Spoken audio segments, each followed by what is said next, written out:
Computer আৰু mobile device টেকনলজিত পৃথিৱীৰ ভিতৰত সকলোতকৈ জনপ্ৰিয় কোম্পানীটোৱে হৈছে Apple company.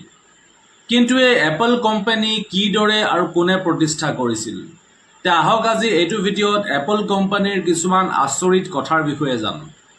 Steve jobs, Steve ৱেজনিয়াক আৰু ৰনেল্ড ৱেইনে মিলি প্ৰথম এপল কোম্পানী আৰম্ভ কৰিছিল।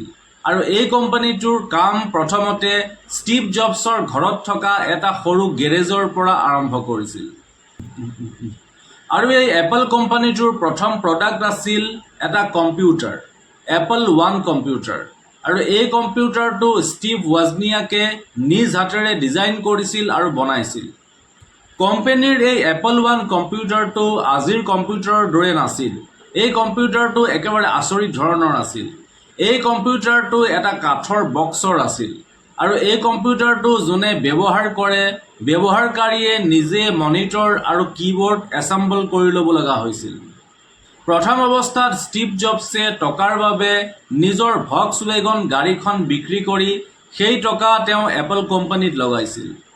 কিন্তু ৰনেল্ড ৱেইনে কোম্পানী আৰম্ভ হোৱাৰ মাত্ৰ 12 দিনৰ ভিতৰতেই নিজৰ $800 শ্বেয়াৰ বিক্ৰী কৰি কোম্পানীটোৰ পৰা ওলাই আহিছিল।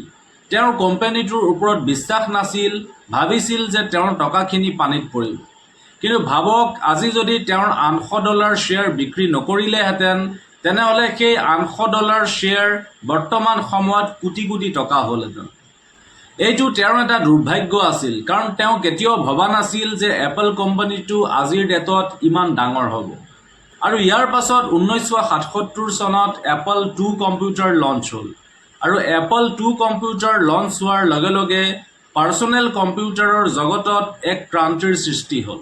ইয়াৰ পৰা এপল কোম্পানীৰ যথেষ্ট বেছি লাভ হ'ল আৰু যথেষ্ট সফলতা অৰ্জন কৰিলে। কম্পিউটাৰ টেকনলজিৰ দুনিয়াখনত এপল কোম্পানীৰ নাম গোটেই পৃথিৱীতে বিয়পি পৰিল। বৰ্তমান সময়ত আপুনি এপল কোম্পানীৰ যিটো লোগো দেখা পায়, এটা আধা খোৱা আপেল। কিন্তু প্ৰথম অৱস্থাত এপল কোম্পানীটোৰ লোগোটো এনেকুৱা নাছিল। প্ৰথম অৱস্থাত এপল কোম্পানীটোৰ লোগোটো আছিল যে আইজাক নিউটনে এডাল গছৰ তলত বহি থকাৰ এখন ফটোহে তেওঁলোকে লোগো হিচাপে ব্যৱহাৰ কৰিছিল। আৰু পাছত 1977 চনত ৰব জেনেফে এটা আধা খোৱা আপেল অৰ্থাৎ বাইটিং আপেল কোম্পানীৰ লোগো হিচাপে ডিজাইন কৰে।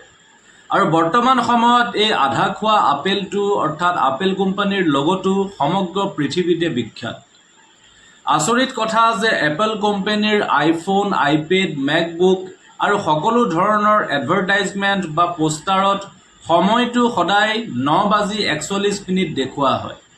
কাৰণ 2007 চনৰ এইটো সময়তেই প্ৰথম এপল কোম্পানীয়ে আইফোন লঞ্চ কৰিছিল। এটা সময়ত এনেকুৱা আছিল যে আমেৰিকাৰ চৰকাৰৰ হাতত থকা কেছ টকাতকৈ এপল কোম্পানীৰ হাতত কেছ টকা বেছি আছিল। বৰ্তমান সময়ত এপল কোম্পানীয়ে হৈছে পৃথিৱীৰ সকলোতকৈ জনপ্ৰিয় আৰু সকলোতকৈ ডাঙৰ কম্পিউটাৰ আৰু মোবাইল টেকনলজিৰ কোম্পানী।